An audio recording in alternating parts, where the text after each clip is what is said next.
Hey everyone, welcome back to my channel. I've got another video put together here for you. And as you can see, I'm wearing my American flag shirt, which I think is really cute.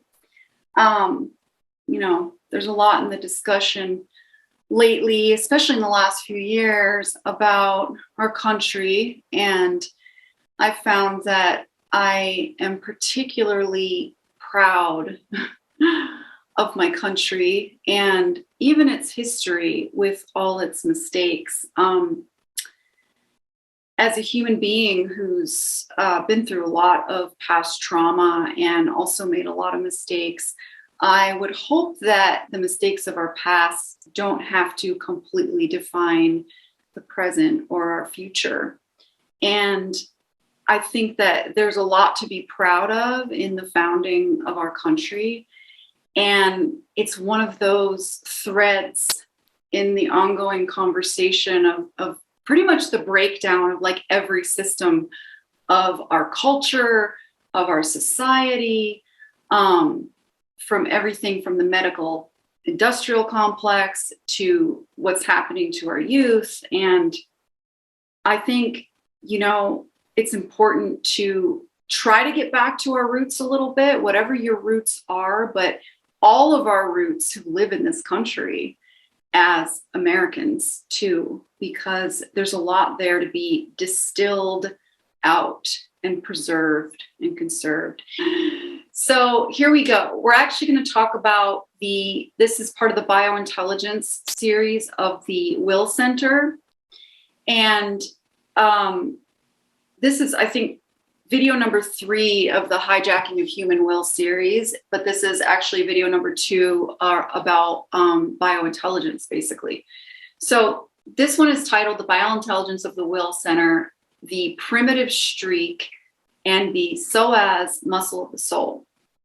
And before we totally get into it, I want to begin by exploring a little bit more deeply what I mean when I talk about embodiment, because I think there's a lot of misconception about like what we mean by embodiment, like what the body actually is, as a physical object versus what it is, which is much more.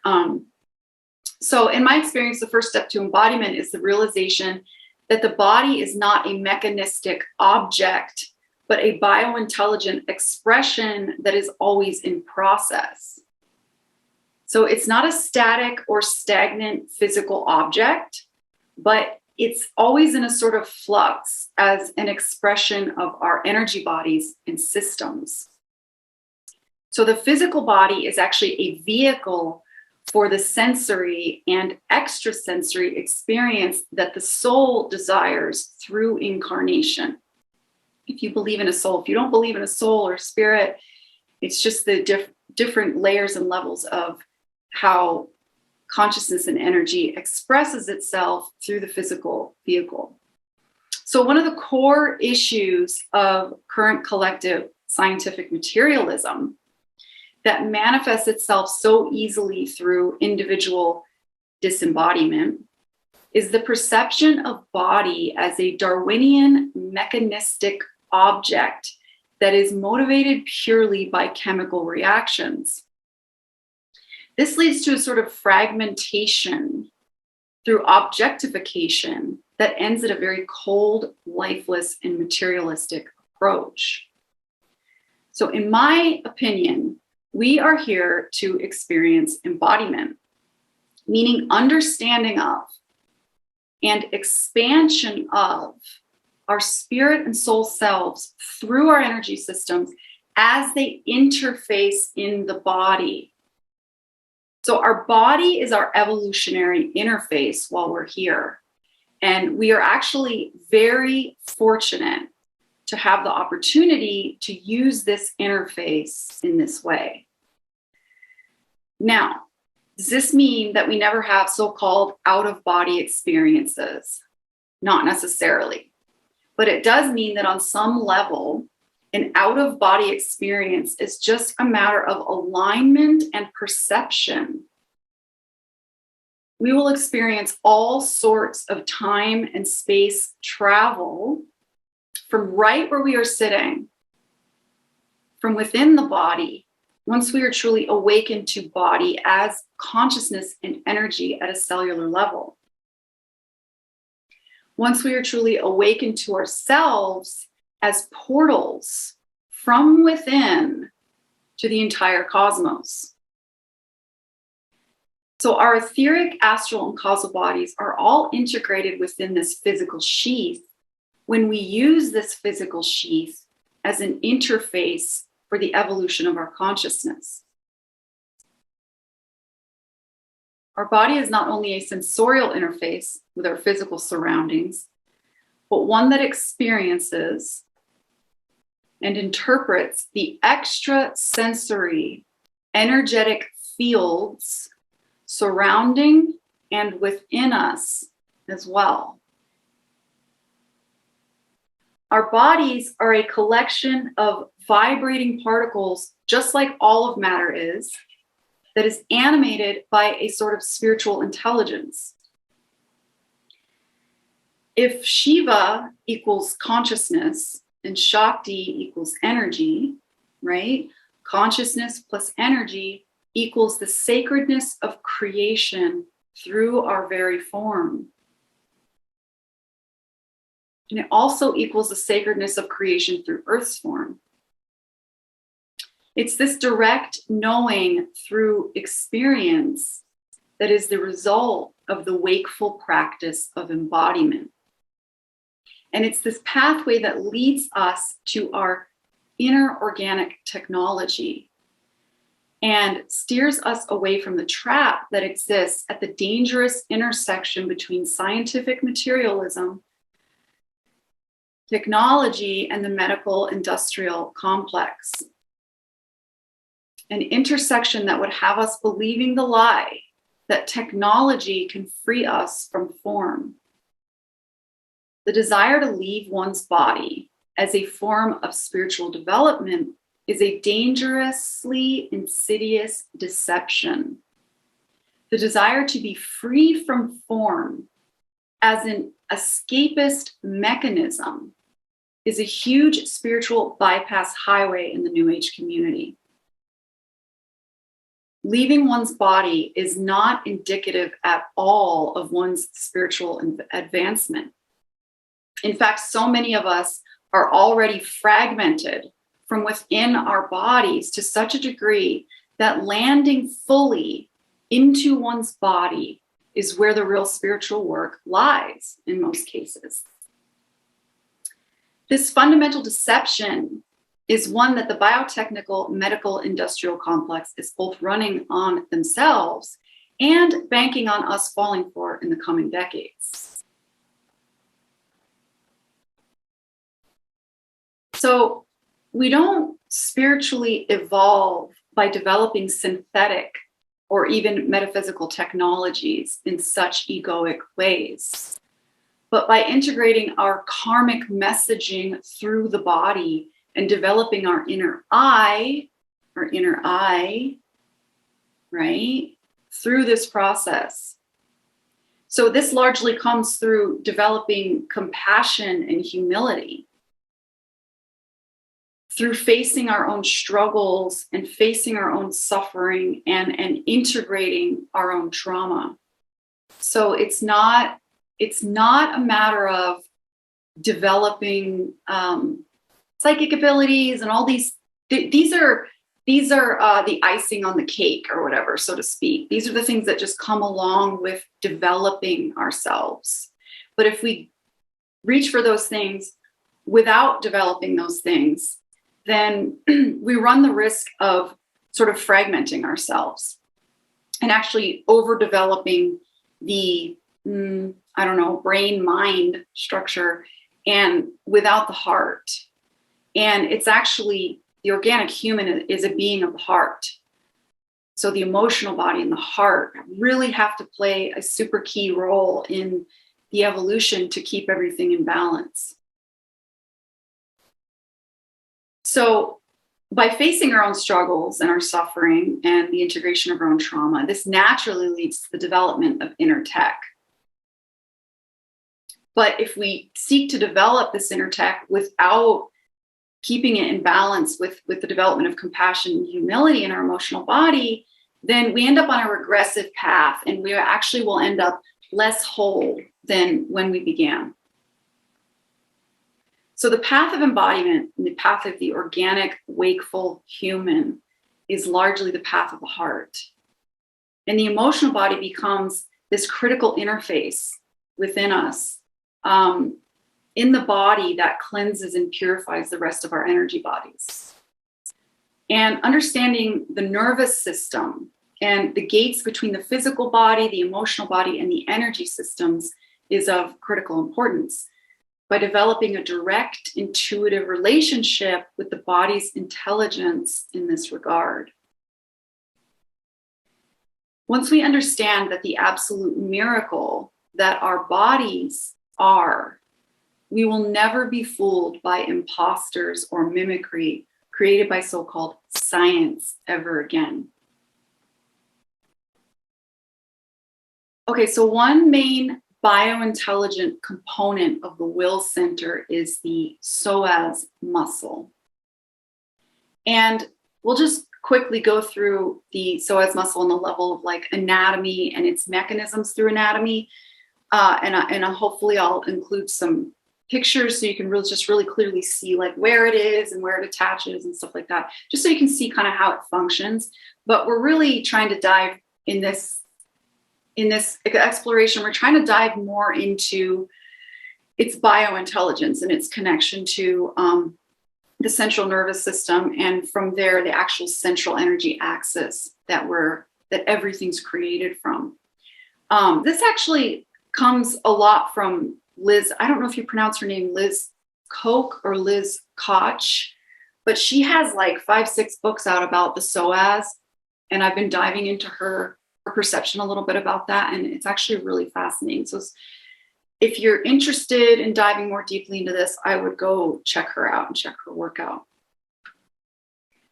So the psoas muscle is a long muscle located in the lateral lumbar region between the vertebral column and the brim of the lesser pelvis.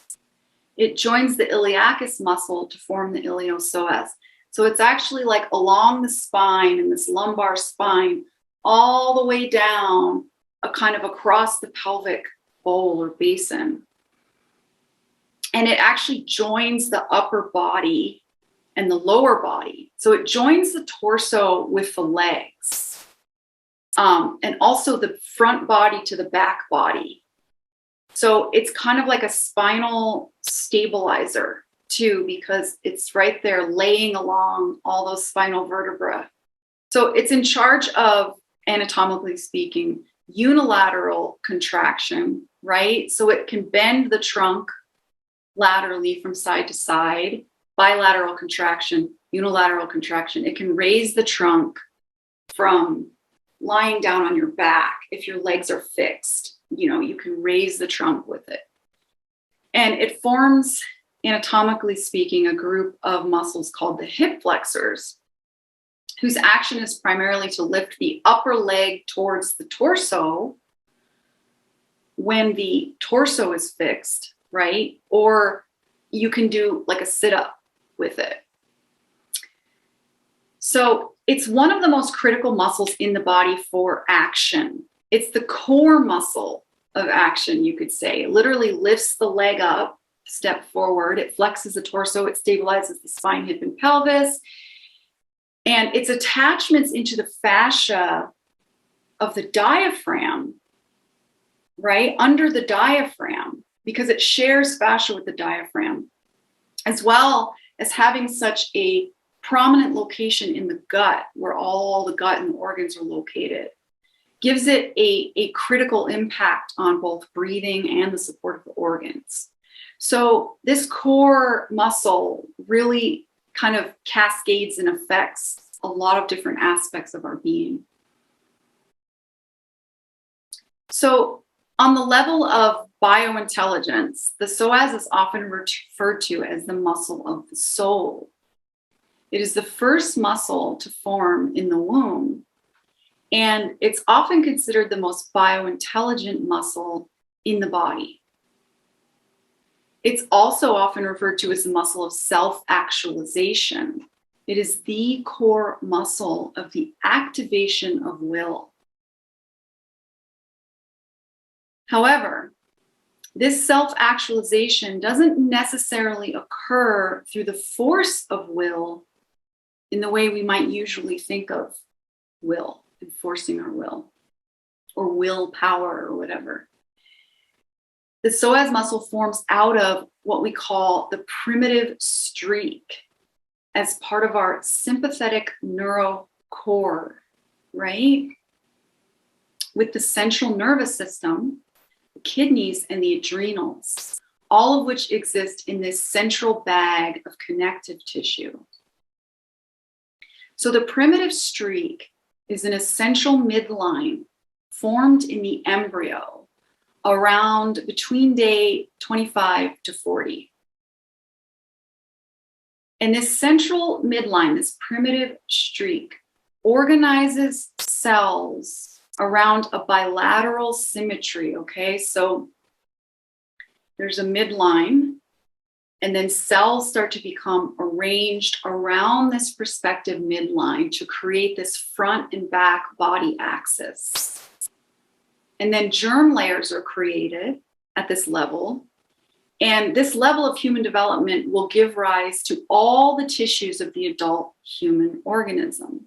So this is that point in the womb when the embryonic disc starts to form a central axis. And then the tissues and the cells, well, the cells first start to organize themselves around this central axis and starts to differentiate itself as an individual organism. And it creates this front and back, this midline that creates a front and back body. So from a yogic perspective, this midline can be seen as arising from the central energy axis of the flow of apana and prana. So it contains sort of a south and north pole of contrasting energies that interplay to form the human. There's an energetic polarity play between the crown and the root, even at this very early stage of development. And this begins the structural coherence of the entire organism. So everything forms out of this energetic interplay of the central axis. And the psoas is actually the first muscle to form. We can view this midline as a formation around a central axis of energy that remains to be the central Sushumna channel in yoga terms as we sit here today. And all the cellular intelligence and memory that was contained here as we developed in the womb is still present and accessible to us now if we show up for it. And this just takes a certain kind of subtle awareness in the body to connect with this central axis or this central channel. So as we can see from this primitive streak, intelligence begins long before the brain and spinal cord form. So intelligence is a product of consciousness and energy meeting.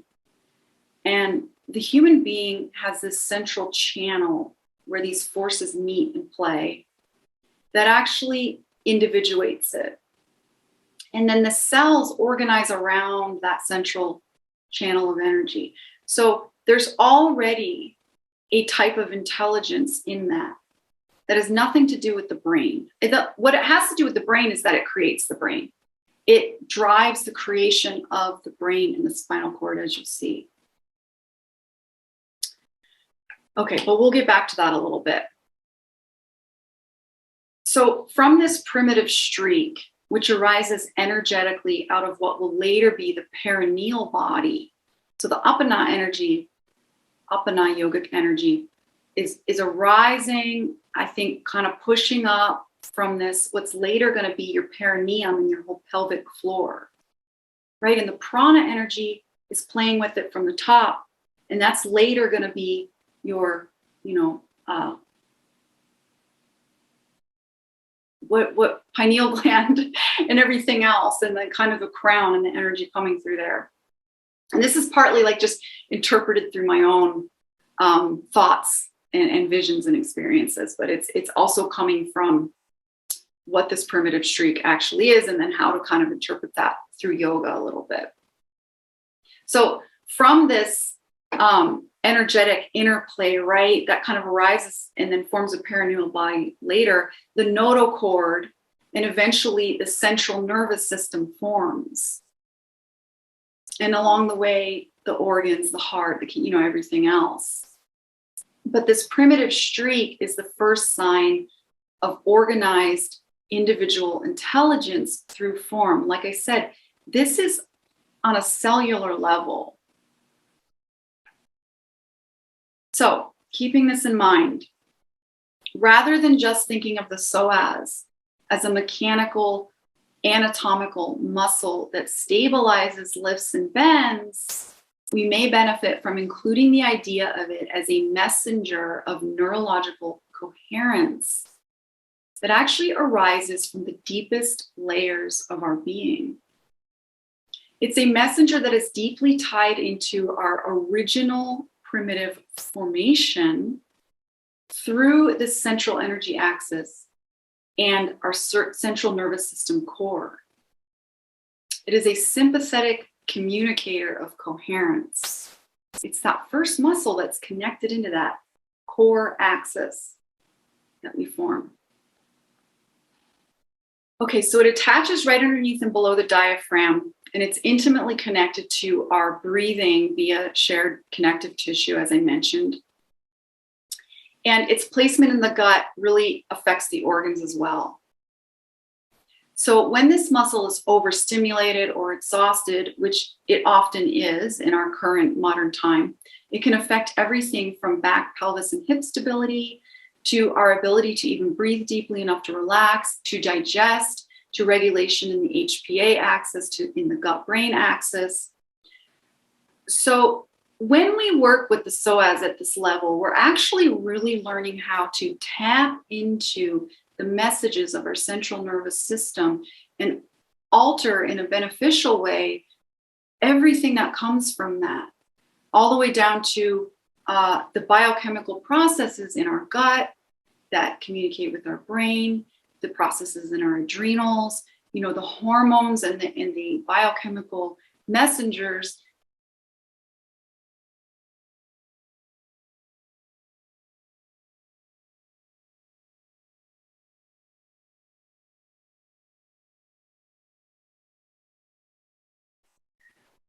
So the psoas is considered this fight or flight muscle, right, which embodies our survival instincts and urges. It contains our first primitive reflexes that we start learning in the womb.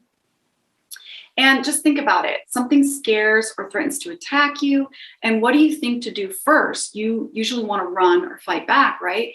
And what muscle group is going to be the most necessary for this, but one that controls the trunk of the body and its relationship to the legs? So, but when fighting or fleeing isn't possible, the dorsal vagal response kicks in and we usually freeze, right? And these are animal instincts. These are primitive instincts. We'll actually freeze in the face of danger when we do not have the option to fight or flee. But when we freeze, the energy to fight or flee is still activated within, and it's specifically activated within this core psoas muscle because it's right next to the central nervous system, right? And it's a sympathetic communicator. So the sympathetic nervous system being that fight or flight kind of conscious response to situations.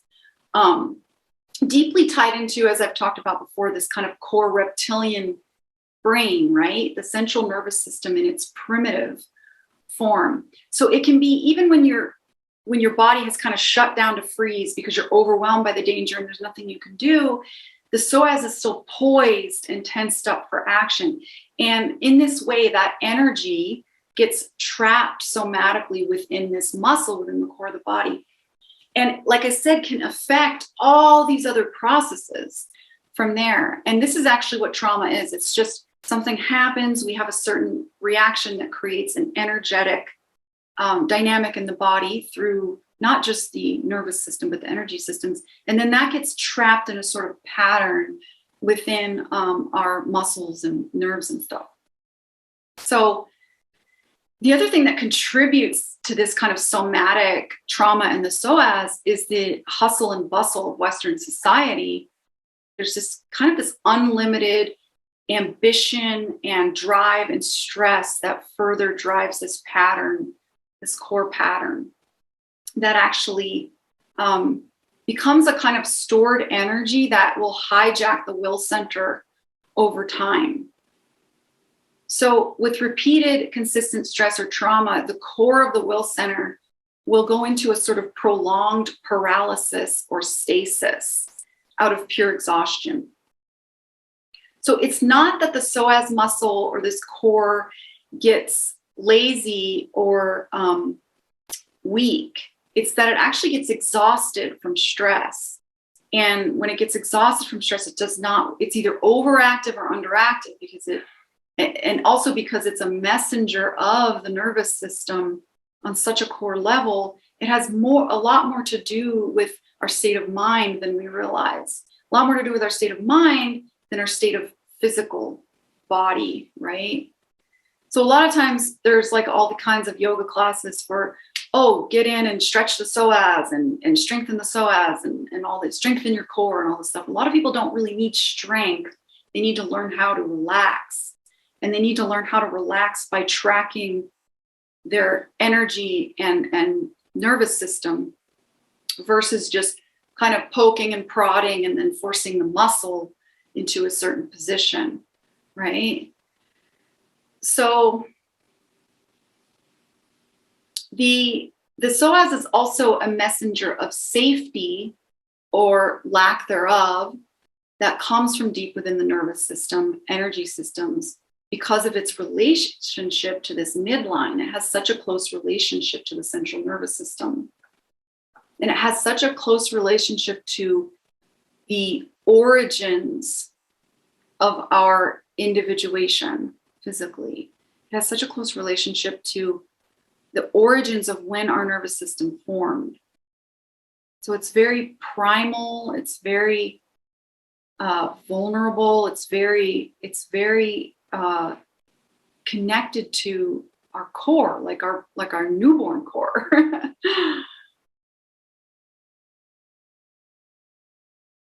So it communicates to us a message of coherence, right?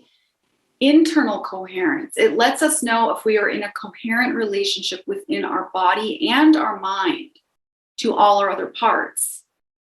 Is our core steady and stable with all of our other aspects? So it often becomes a stabilizer that will pick up the slack of the rest of the body and mind, basically. It also has to do with whether or not we understand our position within time and space. And in my opinion, this includes proprioception that is both physical and energetic within time space. So because it's so close to the central nervous system, which then opens up into the central energy axis, it also becomes a messenger of proprioception, right? Where we are in time space within the field. So I talk a lot about how we're in this field and we're plugged into this field through different mechanisms and how we interpret that through different mechanisms. This muscle, this core muscle along our core center axis becomes a messenger for that as well. So it's a sort of central muscular intelligence in the body. It's like almost like the first voice of our command center on a biointelligent level. When working with the biointelligence of the will center through the psoas, and in general, really, we always start by teaching ourselves how to relax deeply. And then we learn how to take action and move from the core, from this integrity at the core, as a product of listening really deeply to these inner messengers and messages. And I think I talked about this in the first video of this series, but the will center often gets caught up in this fast-paced, hostile doing energy and forgets what it's like to be. So this disconnected doing is a form of filling this inner void through proving oneself to the external world. And I talked about that in the first video. I talked about how a vacuum occurs here where cords and things sort of lock in through the matrix. And this often has to do with looking to the external world to find the self. Right? So we find the self through proving ourselves in the external world. And Western civilization is largely driven by this. It's driven by proving your self-worth, by excessive doing. And an excessive doing that really isn't that connected to your true inner being. So the psoas on this biointelligent level holds this lesson for us. Right at this inner gate between the physical body, the central nervous system, and the central energy systems. Now, in the coming videos, I will explore yoga for the will center and put together a little how-to for accomplishing this deep relaxation of the psoas, getting in touch with its messages, learning to listen really deeply to our own biointelligence, and moving with inspiration from the center of our being. It's really interesting. This idea of biointelligence really pertains to some of the current conversation around mental health. Because, you know, with the sort of gender dysphoria issue and with the school shooter issue, we have a lot of parallels. And the parallels are that these children are actually a product of a system that is really obsessed with the brain, really obsessed with the mind in the brain. And what they don't realize is that the mind and the brain really can't be separated from the body in this life while we're here. We're here to be incarnated through the body and actually move our karmic messages through the body, integrate our trauma through the body, right? And fully land and have an experience through that interface. And one of the core misconceptions is that intelligence actually originates in the brain or the mind. And it doesn't. Intelligence originates in the interplay between consciousness and energy through the central axis before the brain and spinal cord even form. So intelligence is already activated on a cellular level in order to create the rest of our body. So you can't really treat the brain on a chemical level without treating the body on a holistic level. We have to integrate the brain and the body. You can't take the mind out of the body and put it somewhere else. And if you do that, you're going to lose divine intelligence, and it's going to be replaced by something else. Now, what's it going to be replaced by? That's a fun exploration. You cannot treat young men, young boys with, antidepressants and SSRIs without teaching them about their bodies, letting them move around, right? How many young boys in schools get treated with what used to be Ritalin and Adderall and everything else so that they can actually fragment from their body and keep their mind focused without this kind of integration through the body. And on top of that, we're not really in a crisis of mental health. We're in a crisis of, humans that are a product of a system that is largely corrupted by huge misconceptions. The psychiatric system, the medical system, there are so many misconceptions at the foundation of these systems that they're actually harming people, not healing them. And when these kids start to have issues or problems fitting in or being institutionalized, they're actually put on medicines that further harm their mental health and further pull them away from the self. And on top of that, it's a crisis of culture. It's a crisis of meaning, right? Children these days don't have things to look forward to. They don't really know how to contribute themselves to society, to the meaning of society. They don't feel their inherent value and their form and what they can contribute through that.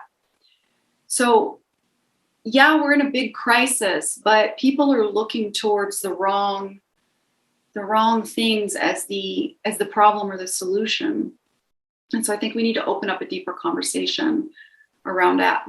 And this has a lot to do with understanding intelligence and consciousness and understanding our bodies and our minds and understanding our role as humans in life and our contribution and the meaning, right? Finding meaning, finding our own culture if we have to, and not squeezing ourselves into an institutionalized framing that doesn't have room for the inner being.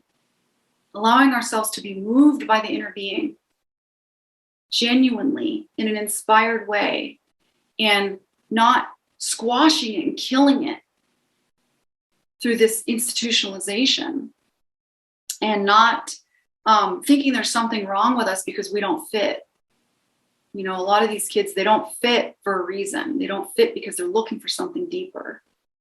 So anyway, that's my spiel for today. I went off on a couple tangents. Hopefully everything was clear. I've got more, like I said, yoga coming that's specific to the will center and the biointelligence of the will center. And then I'm breaking it down into other, like I said, the diaphragm, the gut, and other aspects. So it's been a pretty fun deep dive, and I hope you're having as much fun as I am exploring this. Let me know your thoughts on this topic in the comments, and please like and subscribe and share. And I'm sending you all so much love, and I'll see you next time. Okay.